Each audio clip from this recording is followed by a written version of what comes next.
감사합니다. 오늘 10월 월삭 새벽기도 함께 하신 여러분을 주님의 이름으로 환영합니다. 옆 사람과 인사합니다. 축복된 한 달이 되시기 바랍니다. 그렇게 인사합니다. 축복된 한 달이 되시기 바랍니다. 한 달이 되시기 바랍니다. 오늘 36절과 37절을 보시면 이런 말씀이 있는데 함께 봉독을 합니다.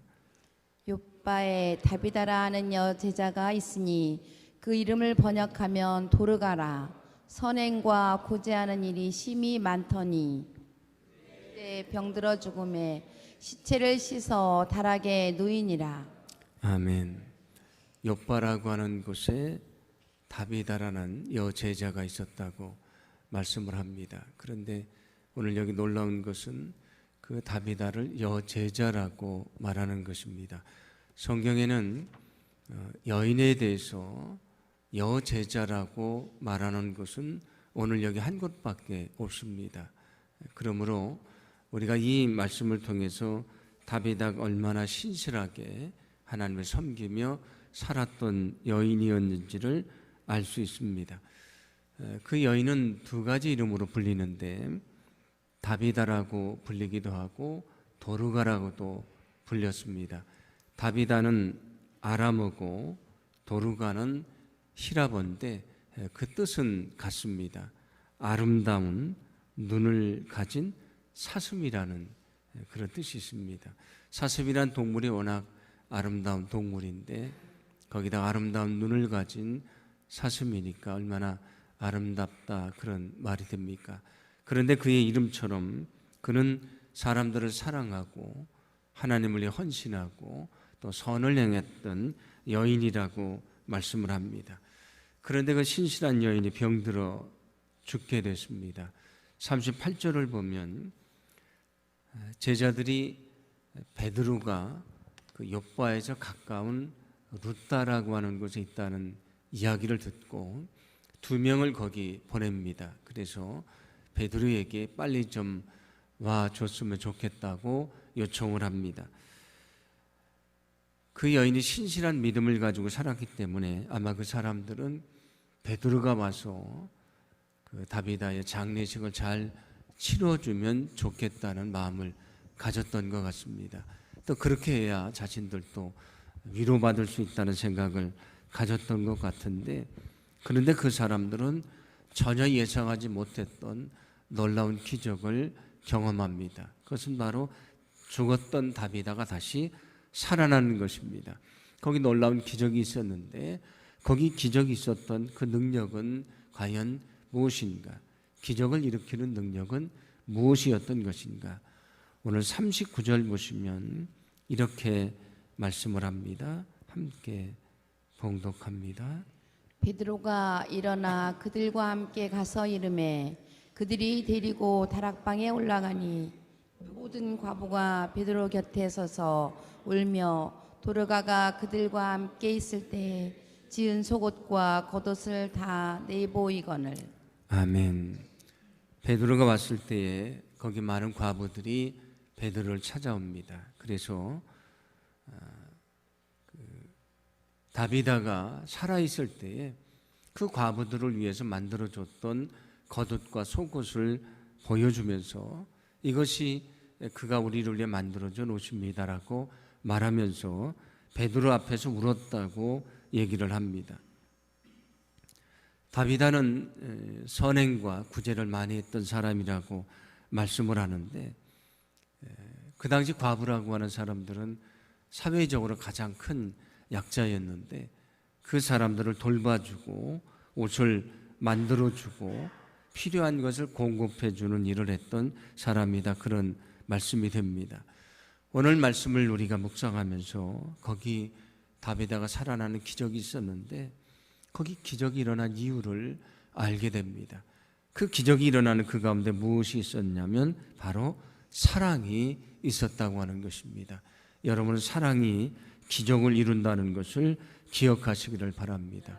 사랑이 하나님의 기적을 이루는 것입니다. 다비다가 가졌던 사랑이 있습니다. 바보들의 삶을 이해하고 그들을 위해서 자기 재물과 시간과 정성과 모든 것을 아낌없이 드렸던 그 사랑이 놀라운 기적으로 나타난 것을 오늘 성경은 말씀해 줍니다. 또 거기 어떤 사랑이 있었는가? 다비다의 사랑을 받았던 과부들의 사랑이 있습니다. 과부들은 사랑을 받기만 한 것이 아니고 다비다의 사랑을 기억하며 감사했던 그 마음속에 다비다에 대해서 사랑을 가지고 있었던 사람들입니다. 얼마나 그 사랑이 컸던지 그들은 눈물을 흘리며 가슴을 치며 베드로 앞에서 울었다고 성경은 말씀해 줍니다. 그런데 거기 더 결정적인 사랑이 있는데 그것은 바로 주님의 사랑입니다. 주님의 사랑이 있을 때에 거기 다비다가 살아나는 기적이 있었다는 것을 믿으시기를 바랍니다. 우리가 복음서를 보면 예수님이 기적을 행하실 때에 긍휼히 여기셨다, 또 불쌍히 여기셨다, 그런 말씀이 거기 많이 있습니다. 그리고 거기서 병자를 고치시고 또 하나님의 놀라운 기적을 행하시게 됩니다. 여기 긍휼히 여기셨다, 불쌍히 여기셨다는 것이 예수님의 사랑의 마음을 말씀하는 것입니다. 사랑이 있을 때에 거기 기적이 있었습니다. 예수님이 하늘 보좌를 버리시고 이 땅에 인간의 몸을 입고 내려오십니다. 저 십자가에 그 몸을 내어주심으로 우리를 구원해 주십니다. 그것이 바로 사랑입니다. 그 사랑을 통해 우리가 구원받아서 하나님의 자녀가 되었다는 것을 기억하시기를 바랍니다. 어디에 기적이 있는가? 사랑이 있을 때에 거기 기적이 있습니다. 사랑을 베푸셨던 주님이 우리에게 말씀해 주십니다. 요한복음 13장 34절인데 함께 봉독합니다. 새 계명을 너희에게 주노니 서로 사랑하라. 내가 너희를 사랑한 것 같이 너희도 서로 사랑하라. 아멘. 우리를 사랑하셨던 주님이 우리에게 말씀을 하십니다. 내가 너희를 사랑했던 것처럼 너희도 서로 사랑하라. 우리가 늘 사랑해야 된다고 말하지만 그 사랑이 어떤 사랑인지를 알지 못할 때가 많이 있습니다. 주님이 우리에게 말씀하신 것은 내가 너희를 사랑한 것처럼 너희도 사랑하라는 말씀입니다. 어떻게 사랑하시는가? 저 하늘 보좌를 포기하셨던 것처럼 우리를 사랑하십니다. 그 생명을 십자가에 내어 주시는 것처럼 사랑하십니다. 그것이 바로 주님의 사랑입니다. 주님은 우리에게 내가 너희를 사랑한 것처럼 사랑하라고 말씀을 합니다. 예수님의 그 십자가의 사랑이 기적을 이뤘던 것처럼 우리의 그 사랑이 또 다른 기적을 이루는 하나님의 귀한 역사로 나타나게 될 줄로 믿습니다. 정말 하나님을 진심으로 사랑하고 이웃을 사랑하는 가운데 사랑을 통해 역사하시는 하나님의 놀라운 능력을 보게 될 줄로 믿습니다. 오늘 40절 말씀 보시면 이렇게 말씀을 합니다. 함께 봉독합니다. 베드로가 사람을 다 내보내고 무릎을 꿇고 기도하고 돌이켜 시체를 향하여 이르되 다비다야 일어나라 하니 그가 눈을 떠 베드로를 보고 일어나 앉는지라. 아멘. 베드로가 사람들을 물러가게 한 다음에 그 시신 옆에 무릎을 꿇고 그가 하나님 앞에 기도하기 시작을 합니다.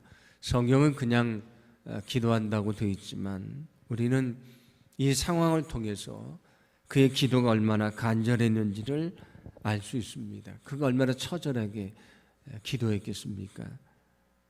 그리고 거기 있던 과부들이 눈물 흘렸던 것처럼 아마 베드로도 눈물로 기도하며 하나님의 그 도우심을 간절히 구했을 것이라고 생각을 합니다.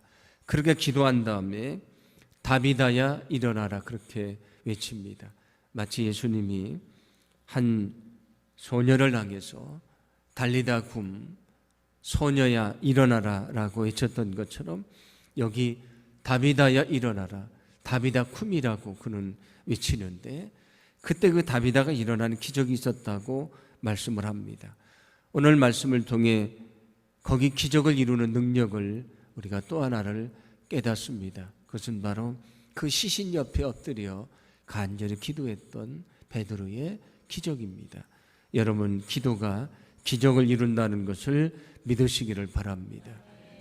우리의 간절한 기도가 하나님의 기적을 이루는 것입니다. 마가복음 9장을 보시면 예수님의 세 명의 제자가 변화산에 올라가게 되는데 거기 예수님이 영광스럽게 변화를 받는 그런 일이 있었습니다. 그런데 그 산 아래에서는 나머지 제자들이 귀신 들린 한 아이를 고치려고 하다가 그들이 실패를 합니다. 산에서 내려온 예수님이 그 귀신을 내어 쫓으시게 되는데 제자들이 예수님에게 묻습니다. 왜 우리는 귀신을 내쫓지를 못했습니까? 그때 예수님의 대답은 이것인데 마가복음 9장 29절입니다. 함께 봉독합니다. 이르시되 기도 외에 다른 것으로는 이런 종류가 나갈 수 없느니라 하시니라. 아멘. 기도 외에는 다른 것으로는 이런 종류가 나갈 수 없느니라. 그 기적은 기도의 역사였다는 말씀입니다. 무엇이 기적을 이루는가? 우리의 간절한 기도가 기적을 이루는 것입니다. 여러분, 오늘 그 시신 앞에 엎드려서 간절히 기도했던 베드로처럼 우리가 주님 앞에 엎드려 믿음으로 기도하기를 소망합니다. 우리의 그 기도가 능력이 있을 것이고 그 기도가 하나님의 역사를 이루게 된다는 것을 기억하시기를 바랍니다. 늘 주님 앞에 엎드려 기도함으로 그 기도로 하나님의 역사를 이룰 수 있는 저와 여러분의 삶이 되기를 간절히 소망합니다. 오늘 39절 후반절 보시면 이렇게 말씀을 합니다. 함께 봉독합니다. 모든 과부가 베드로 곁에 서서 울며 도르가가 그들과 함께 있을 때에 지은 속옷과 겉옷을 다 내보이거늘. 아멘. 과부들이 다비다의 죽음 앞에서 눈물을 흘립니다. 하염없는 그 눈물을 보고 아마 여기 베드로도 그렇게 울었을 것이라고 생각을 합니다. 다비다가 죽었을 때에 거기에 눈물이 있었습니다. 눈물은 우리의 간절함을 말하는 것입니다. 우리의 눈물 속엔 간절함이 담겨져 있습니다. 세 번째 기도의 능력은, 그 기적의 능력은 바로 간절한 눈물이라는 것입니다. 여러분, 간절한 눈물이 기적을 이룬다는 것을 기억하시기를 바랍니다. 히스기야가 병들어 죽게 됩니다. 근데 히스기야는 그 침상에서 벽을 향해 기도했다고 말씀을 하는데 아마 그 벽은 성전을 향한 벽이었을 것이라고 생각을 합니다. 왜냐하면 히스기야는 늘 삶에 문제가 있을 때 성전에 달려와서 기도했던 사람입니다. 그런데 이제는 병들어 성전에 갈 수가 없습니다. 그때 그는 그 성전을 향해서 그 벽을 향해 눈물로 통곡하며 하나님 앞에 간절히 기도합니다. 그때 하나님의 대답이 이것입니다. 열왕기하 20장 5절인데 함께 봉독합니다. 내가 네 기도를 들었고 네 눈물을 보았노라. 내가 너를 낫게 하리니 네가 3일 만에 여호와의 성전에 올라가겠고. 아멘. 내가 내 기도를 들었고 내 눈물을 보았다고 말씀을 합니다. 내가 너를 낫게 할 것이다. 3일 만에 내가 다시 성전에 갈 것이라고 말씀을 하십니다. 그리고 히스기야의 눈물을 보시고 그에게 15년의 생명을 더 연장시켜 주셨다고 말씀을 합니다. 요한복음 11장을 보시면 나사로가 병들어 죽게 됐습니다. 그래서 많은 사람들이 가슴 아파하는데 예수님은 그곳에 와서 마리아의 눈물과 또 사람들의 눈물을 보게 됩니다. 그리고 예수님이 어떻게 하셨는가? 예수님도 함께 우셨다고 말씀을 합니다. 나사로가 죽었을 때 그의 형제들이 울고요. 그리고 사람들이 눈물을 흘립니다. 예수님이 그 눈물을 보고 함께 우셨다고 말씀을 하는데 사람들이 예수님의 눈물을 보고 말합니다. 보라, 예수님이 얼마나 나사로를 하셨는가? 예수님의 눈물을 보고 그 눈물 속에 있었던 나사로를 향한 사랑을 사람들이 보기 시작합니다. 그리고 그 눈물을 흘렸던 그 예수님이 나사로를 향해 외치시고 죽은 나사로를 살아나게 되었다고 성경은 말씀해 줍니다. 예수님의 그 눈물은 사랑의 눈물입니다. 그 눈물이 기적을 이루었다는 것을 성경은 말씀해 줍니다. 다비다의 죽음 앞에 과부들의 눈물이 있었습니다. 그 눈물이 하나님을 감동시켰고 그 눈물이 하나님의 기적을 이루었습니다. 전혀 예상하지 못했던 다비다가 살아나는 기적을 그들은 경험하게 되었습니다. 무엇이 기적을 이루는가? 우리의 간절한 눈물이 기적을 이룹니다. 그런데 우리는 어떻습니까? 정말 우리는 간절한 눈물을 가지고 살아갑니까? 우리 눈에서 정말 간절한 눈물이 흐른 적이 언제입니까? 우리는 간절한 눈물을 잃어버리고 산 시간들이 너무나 많이 있었습니다. 이제 우리가 다시 간절한 눈물을 회복하기를 소망합니다. 과거에 성전에서 예배를 드리면 그렇게 우는 사람이 많이 있었습니다. 그렇게 우는 모습을 사람들이 볼까봐 예배를 마치고도 그 자리에서 일어나 쉽게 떠나지 못하는 사람들이 많이 있었습니다. 그런데 교회가 눈물을 잃어버렸습니다. 죄 때문에 가슴을 치며 통곡하는 눈물을 잃어버렸습니다. 하나님 앞에 간절히 기도하던 간절한 눈물의 기도를 잃어버렸습니다. 영혼을 구원하기 위한 간절한 눈물을 잃어버렸습니다. 교회가 눈물을 잃어버릴 때 기적이 사라지기 시작했습니다. 교회는 위기에 빠지게 되었습니다. 눈물을 잃어버렸을 때 교회는 위기에 처하게 되었다고 사람들이 말하기 시작했습니다. 저와 여러분이 다시 눈물을 회복하기를 간절히 소망합니다. 정말 죄 때문에 가슴을 치며 통곡하는 우리의 눈물이 있기를 원합니다. 영혼을 구원하기 위해서 눈물로 기도하기를 원합니다. 우리가 정말 엎드려서 눈물로 기도할 때에 오늘도 우리의 기도를 들으시고 응답하시는 하나님의 귀한 역사를 보게 될 줄로 믿습니다. 오늘 여기 다비다가 살아난 놀라운 기적이 있었습니다. 사랑할 때에, 그리고 간절히 믿음으로 기도할 때에, 눈물 흘릴 때에 거기 하나님의 역사가 있었는데 늘 우리가 주님을 사랑하고 이웃을 사랑하고 또 믿음으로 기도하고 우리가 눈물로 간절하게 주님께 구함을 통해서 오늘도 역사하시는 하나님의 기적의 능력을 볼 수 있는 저와 여러분의 삶이 되기를 간절히 소망합니다.